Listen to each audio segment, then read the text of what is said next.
Look out. A snowball rolls off a barn roof that slopes downward at an angle of 40 degrees. So there's a slope of 40 degrees. The edge of the roof is 14 meters above the ground, and the snowball has a speed of 7 meters per second as it rolls off the roof. Ignore air resistance. A. How far from the edge of the barn does the snowball strike the ground if it doesn't strike anything else while falling? So, how far? Draw xt, yt, vxt, and vyt graphs for the motion in part A. Part C. A man 1.9 meters tall is standing 4 meters from the edge of the barn. Will the snowball hit him? So, is he going to be hit by the snowball? Okay, so first of all, I want to find the x and y components of the initial velocity to start with. So I have v0x equals to v0. From the geometry you can see here, this is going to make an angle of 40 degrees also with respect to the horizontal here. So it's going to be v0 cosine 40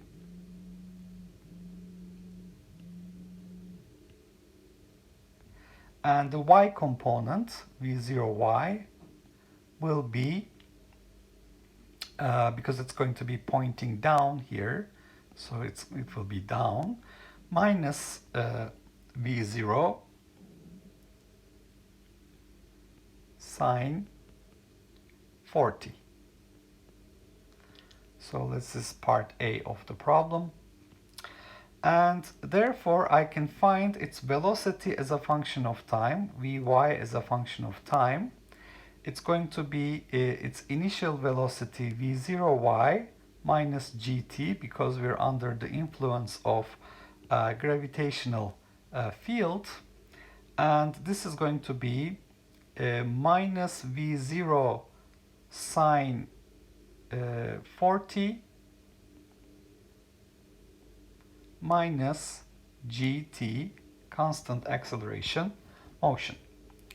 The delta y, the displacement on the y-axis, is from integral from 0 to time of flight vy of t dt.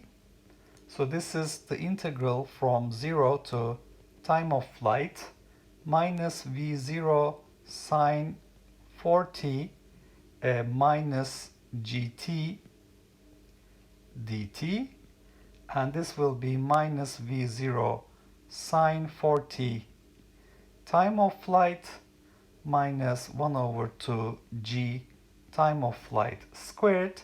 And what is the displacement on the y-axis? Well, the displacement is, we start from plus 14, we end up at 0, so it is minus 14. Minus 14.0 meters is our displacement. So the initial speed was 7 meters per second. So if I substitute that here, I obtain a minus 7 sine 40 time of flight minus 9.8 over 2, 4.9 time of flight squared is equal to minus 14.0 meters.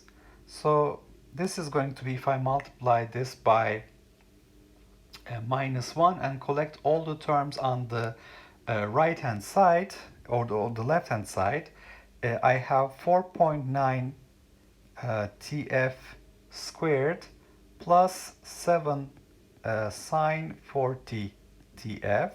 So I have multiplied this by minus 1, and then I take the plus 14 meters to the left hand side.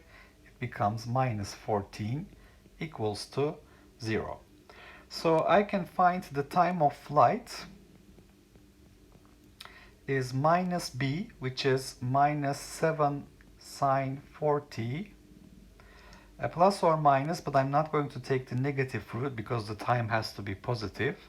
So plus square root b squared, so it's going to be 49 sine 40 squared minus 4ac, so it's going to be plus 4 times 14 times 4.9 b squared minus 4ac divided by 2a, which is 2 times 4.9. And this gives me, if you calculate this, this gives me roughly 1.29 seconds. The range that I travel on the x-axis, x sub t, will be its initial velocity x component, because there is no acceleration on the x-axis, times the time of flight, and this will be 7 cosine 40, that is this x component, multiplied by the time of flight, minus 7 sine 40 plus square root 49 sine 40 square plus 274.4 divided by 9.8. So I substitute this time of flight into this equation to get the range that I travel on the x-axis. So if you plug in the numbers here, you will find that the range x sub t is going to be around 6.93 meters. So what have I calculated here? The distance from the edge of the barn where the snowball strikes the ground. So that is this distance from the edge of the barn, and that is 6.93 meters. Part B asks me to plot x as a function of t. So the displacement on the x-axis is a function of t. The motion on the x-axis is constant velocity motion. Constant velocity motion. So this is basically the plot I come up with. So at time t is equal to 1.29 seconds. This is what I calculated here. Time of flight, I reach 6.93 meters, and it's going to be a linear plot. The slope is a constant because I have a constant velocity motion.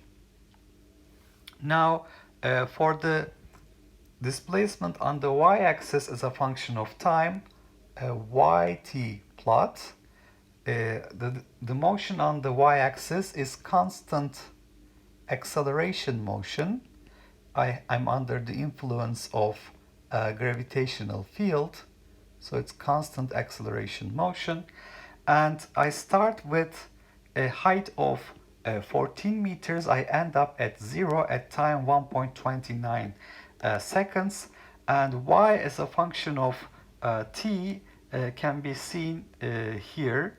It's minus v0 sine 40 t minus 1/2 gt squared. So it's going to be following this parabolic path that is while it's falling down. And as for the velocity x component as a function of time, vxt, I have constant velocity motion, constant velocity motion. So if I calculate Vx at the beginning, which is V0 cosine 40, 7 times cosine 40 gives me 5.36, and I have a constant x component throughout the time until I reach the time of flight, 1.29 seconds.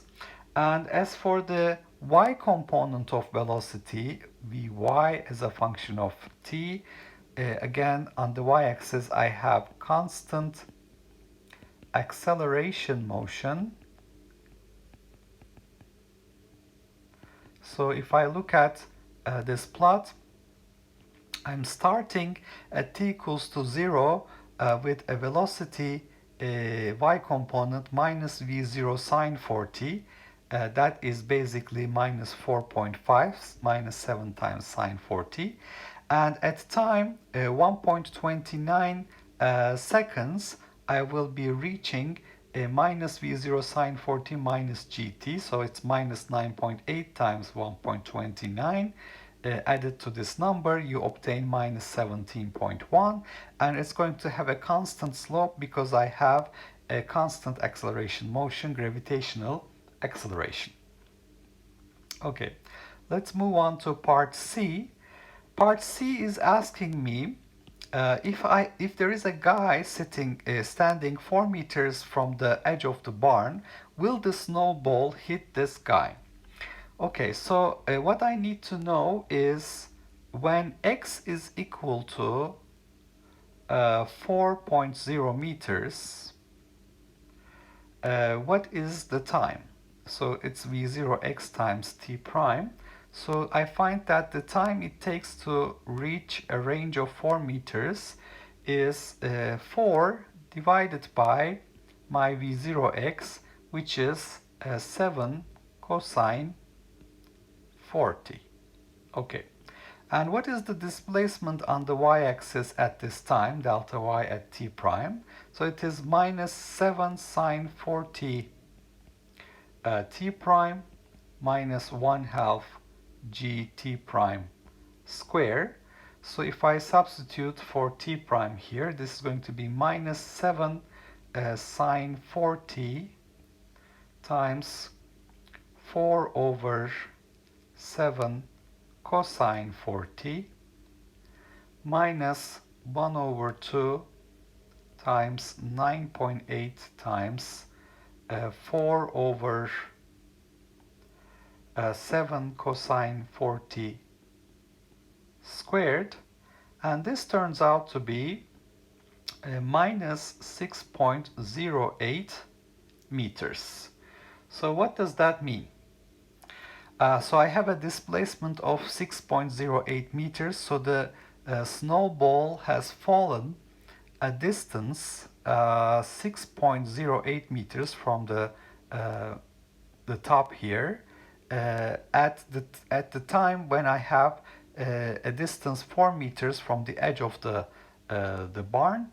So that means the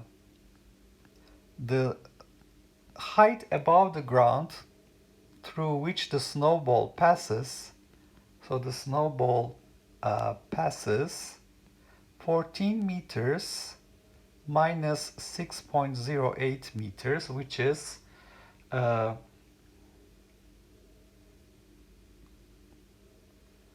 distance I travel, so the final y minus the initial y, 14, will be minus 6.08. So I find that the position at time t prime is 7.92 meters. Now, how tall was this man? The man was 1.9 meters tall. So 1.9 meters is height of the man. So basically the snowball is way above him as he passes a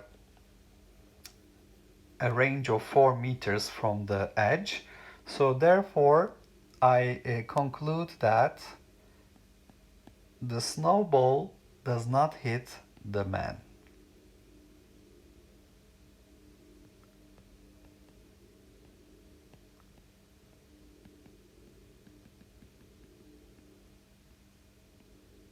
Okay, so let's summarize what we did here.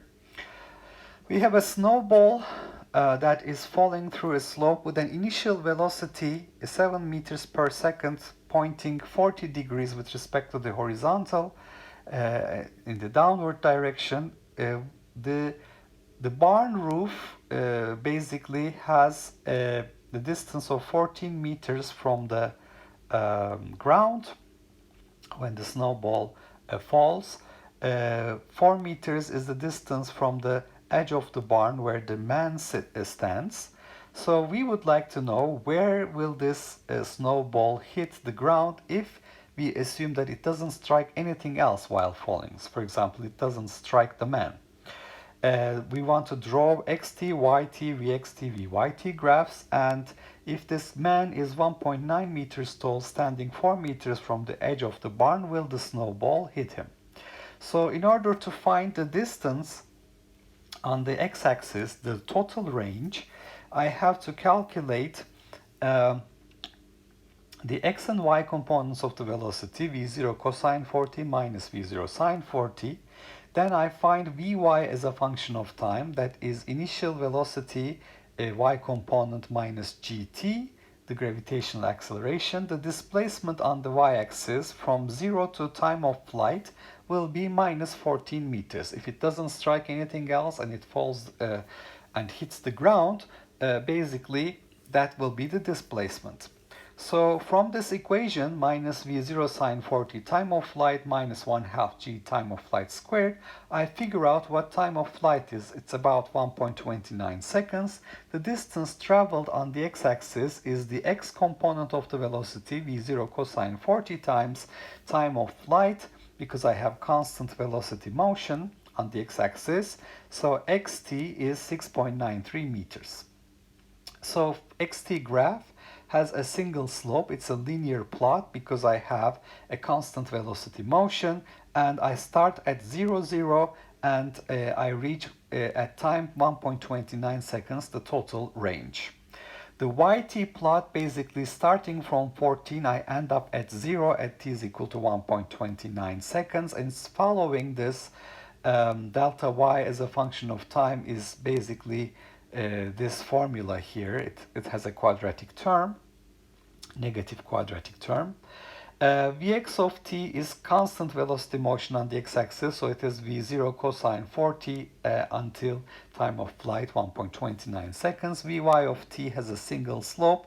That slope is the gravitational acceleration, and we start with minus v0 sine 40, and we end up at minus v0 sine 40 minus g times time of flight here. So when x is equal to 4 meters in the projectile motion of the snowball, v0 x times t prime, we see that time is 4 over 7 cosine 40. The displacement on the y-axis at t prime is minus 7 sine 40 t prime minus 1/2 g t prime square. If I substitute this t prime here, I find the displacement is minus 6.08 meters. Delta y is y final minus y initial. Initial is 14 meters, and this displacement is minus 6.08. So I find that the distance from the ground at this time is 7.92 meters, much greater than the height of the man. Therefore, we conclude that the snowball does not hit the